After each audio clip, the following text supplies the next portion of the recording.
Hey, what's up people, welcome back to my channel. My name is Desmond Z, if this is the first time you've ever seen me. So far this year, I have DNF'd 96 books, if I'm not mistaken. I know how some people feel about DNFing. I know some people say they gotta push through, they gotta get to it, they gotta do it. That's just not me. That's just not me, and for a while, I lost myself. For a while, I was trying to be someone I was not. I was an imposter. I was a fraud. Because I kept trying to push through books, thinking it was going to get better, thinking it was going to change, thinking it was going to turn its life around and do right by me. But that's not what happened. That's not what was happening. I was being mistreated. I was being led astray. And I was being delusional. Delulu, a fool. But I said no more. I said no more, and I cranked it up. I cranked it up because I kept talking about how books so far this year, like the books I've been reading, it's been up and down, and it's been a lot of down. And I realized the problem was me. Every book ain't for everybody, and something I DNF you could love, and that's amazing. I love that for you, because something you didn't like, I probably loved. I've said that a million times on this channel. It's a running theme. We know that. I just had to crank it up. I was like, you know what? I gotta let this go. I gotta let this go. I gotta let this go. And like the last 4 or 5 books that I've actually completed, I rated them like 4 or 5 stars. So I'm not gonna talk about those today because we're talking about DNFing today, okay? Some of the books that I've DNF'd so far this year, let's get into it. Let's talk about them. We're gonna jump right into it with the writing retreat. Sometimes I say a soft DNF, because I think I bought this book back in like March, and I even like was a fool and made a TBR, I believe. Like anytime you see one of those, just take it with a grain of salt. Don't believe anything I say, because 9 times out of 10 it won't be completed. But I was really excited about the writing retreat, which is about a woman who goes to a writing retreat held by one of her favorite authors. Some killing and blood spilling and all of that starts happening. I can't get past the first chapter.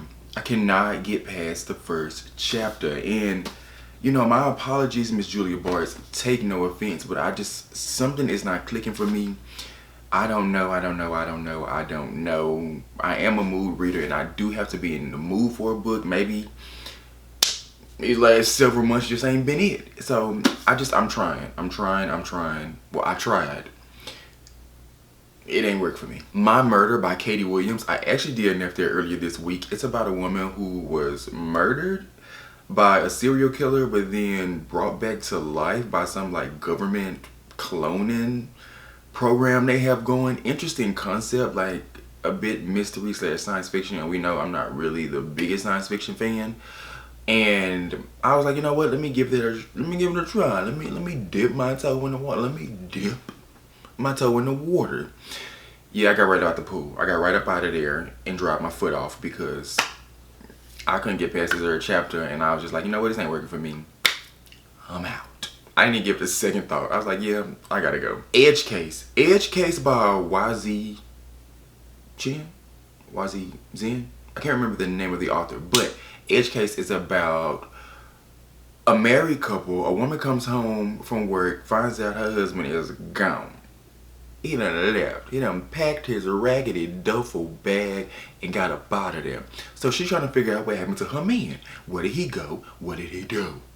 So we spend the book, one timeline is about like how they met and and the other one is her looking for him. Like, what did he go? She don't know if he went back home, because they both immigrated to the U.S. on work visas from Malaysia. I believe it was Malaysia.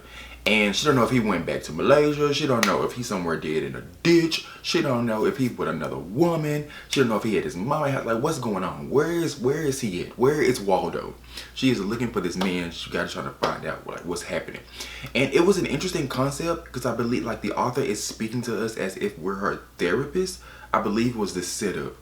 Or it was some kind of app. So it could have been like a dating app. Like maybe at the end of the book we'll find out that she never got back with him, so now she is just like dating, and maybe she's spilling all this out to like somebody she's talking to through an app, or is it a therapist? It's one of those two. It's the setup. It's not a spoiler because like it lets you know early on in the book like how she's speaking to the reader. So it was an interesting concept. I feel like that's definitely one that I would go back to. That's not a permanent DNF, but it was just, as of now, I just couldn't get into it. That's definitely one that I feel like I'm going to revisit. The Holdout. The Holdout is, I actually went back and forth with that one. I actually got like 70%. I want to say not 70. I was like 50, 60% done with that book. And I was just like, you know what? I'm not caring. I'm not caring about the story. I don't care about the characters. I don't care. Like, I wanted to like it. I wanted to love it, but I just didn't. So, and that book was about this woman. She is a lawyer, but 10 years ago, she was on a jury for like a murder case. And she was the only one that didn't believe that the defendant like did it. Like she believed he was innocent. And so she was like the holdout. Title of the book. And now 10 years later, the reunion of this case, they bringing all these people back for like a reunion documentary, and somebody else goes missing or comes up murdered who was on that jury with her. And so now it's bringing up all these different things, yada yada yada. The Perfect Son, this woman, she has 2 kids, a daughter, a son. Her son is accused of doing something, possibly, or she's hiding something that he's done. It was the way the story was set up for me. Like, it was spoon feeding me a little too much. Now I know a lot of people say like I don't like to be like my hand held in a book. It's like you're explaining things to me like I'm an idiot when you're not letting us interpret anything. And I think that's a balance you have to try to find as a writer. Is you don't want to be like too mysterious as to people don't know what the fuck is going on in your book, but you also don't want to over explain things where it feels like I'm reading like a book meant for somebody that's 2 years old. Like, you know, the hat is blue, this is the hat, this is like, you know, that's and I feel like that's what was happening to me, because I think it was a scene in the story where like the person's phone rung and they were like, oh, it's Jason. Oh, this is Jason calling me back. It was something, I can't remember, but it was dumb and it pissed me off, and I was like, you know what? Why are you explaining to me things that I know, that I can clearly tell, girl? You telling me things twice and I don't like that. I'm done. Maybe, and that could be a petty reason for stopping the book, but it was my reason. It was mine. And my feelings are valid.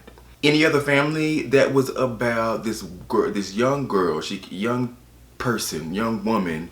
She's like late teens, early 20s. She keeps having kids, and these kids get adopted by different people, but all these different people decide to like make their own little modern family and like to keep the kids together so that they can all still like, you know their siblings.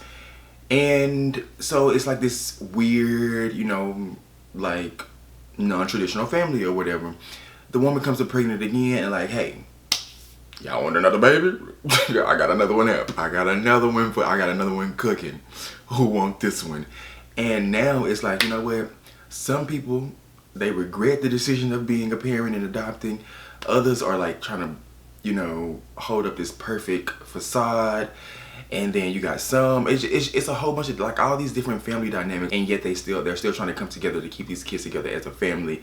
And I thought I was going to love that, because that seemed like such a great premise. Adoption, family, like all of those different things. It's just all of that together. It was like right up my alley. But I got to the 3rd chapter and I was like, you know what? I don't care. The story's not doing it for me. That may be one I revisit.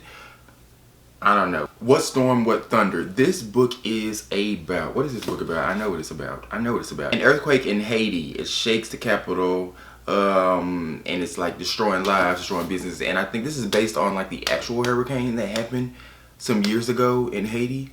But it's like actually obviously like a fictional story of it. And I can't get past the 1st chapter. I don't know why. I don't know why. Like, obviously the subject matter is important and the stories, and like this is not telling the real stories obviously, but an important story to be heard, and I cannot get past the 1st chapter. I don't know why.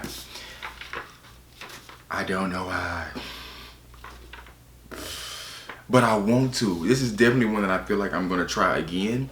But I've tried. I've tried quite a few times. No One Left to Come Looking for You, Where We End Him Again, The House Party, The Pink Hotel, Meant to Be Mine, A Tidy Ending, Age of Vice, I talked about that one before. The House in the Pines pissed me off. I only got like the second chapter. The Maker of Swans, Mouth to Mouth, When We Fell Apart, Getaway by Lamar Giles or Gills, Vagabonds, Chilean Poet, Which Side Are You On? Which Side Are You On talks about the bridge that cannot seem to be completely, you know, the gap that cannot be completely closed between like the Asian and the black community, and specifically in America, as two groups of people who have been discriminated against, and yet there still seems to be like this divide. I don't even remember why I DNF'd it, but I know I DNF'd it like earlier in the year. Daily West Destiny, I've talked about that. I've DNF'd it like 75 times now. I keep trying. A Slow Burning Fire, The Shore, The Shards, The Secret Life of Albert Entwistle. Entwistle? How do you say that name? I don't know. Good Eggs, The Displacements, The Story Hour. The Story Hour, why did I DNF that? Because she wrote, that author wrote Honor, and I love this book. I give this book 5 stars. 5 stars. And I don't even remember why I DNF'd The Story Hour. Maybe I should revisit that, cause I don't even know why I gave that one the kick. Making Up Another Motion Picture. Tom Hanks wrote that book. Y'all know Tom Hanks. In the makings of a motion picture, I don't know. I had to let it go. I'm sorry, Tom. I had to let it go. I had to get up out of there, Tom. I had to go. Ruthless is. I wanted to love that book. I wanted to love Ruthless. I wanted to. What is this? What is this? I wanted to love Ruthless. I wanted to like Ruthless. I wanted to enjoy Ruthless. I wanted to come on here and talk about Ruthless and tell y'all to go and read it. But I, as a person, as a human, as a reader, as a content creator, cannot come and tell you that I enjoyed that book. Ruthless is about a man and a woman who are married. It's just like Edge Case, kind of. He came home to find out his wife is gone. She done packed it up, took some money out the joint account, booked a flight. You don't know where she at. She done left. And they got a 5-year-old child. I believe she was 5, but just know they got a baby. Okay? So now he got to explain to his little girl while mama gone. And he don't know why. So, nice little premise, nice little setup, you know, 2 people in love, it ain't working, something happened, it's cracks in the relationship. Okay, we get that in the beginning, we get the setup, and then we go back like 20 years to when they was like 18, when they first met, and we have to work our way up to when they first like graduated high school, went to college, and then kind of met, moved away, had different boyfriends and girlfriends, da da da da da da da da da da da. What?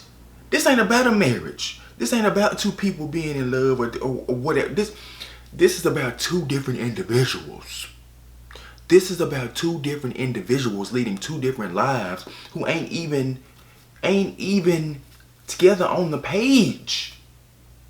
We ain't even together on the page. This not what you told me was going to happen, okay? So it could be a great story. It's just the premise, the setup, the way it is structured is not working for me. So yeah, I feel like I will revisit that, and maybe it'll work for me in the future. But right now, it pissed me off, so I let it go. Advika and the Hollywood Wives, yeah, didn't do what I thought it was gonna do for me at all. Holding Pattern, yeah. Do Tell, Harlem Shuffle, Harlem Shuffle, Harlem Shuffle again. Harlem Shuffle again. Harlem Shuffle again. Harlem Shuffle again. Harlem Shuffle again. Colson Whitehead just released the Crooked Manifesto, or Crook Manifesto, which is a sequel to Harlem Shuffle, and I wanted to read the book. So I was like, let me try Harlem Shuffle again. I DNF'd Harlem Shuffle again. I can't get through the book. So I think what I'm just gonna do is try Crooked Manifesto or Crooked Manifesto. And if I need to read the first one, if I'm missing out on some things, then so be it. So be it. It's plenty of people walk through life blissfully ignorant. So I'm gonna just be blissfully ignorant about what happened in Harlem Shuffle and move my happy ass right along and read the second book because I'm interested to see if I will like that one. Okay. The Museum of Ordinary People, I DNF'd that as well. The author of that book, wrote All the Lonely People.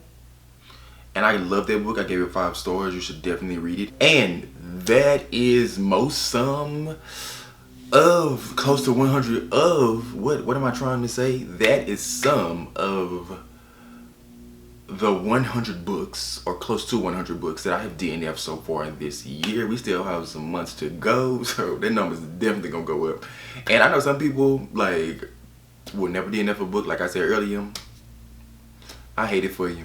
I hate it for you. You almost had me. You were pulling me down. You were pulling me into that web of lies, of deceit, that wrong way of living. But I got free. I broke free. You won't get me. You won't hold me down. But yeah, those are all the books that some of the books that I've DNF'd so far this year.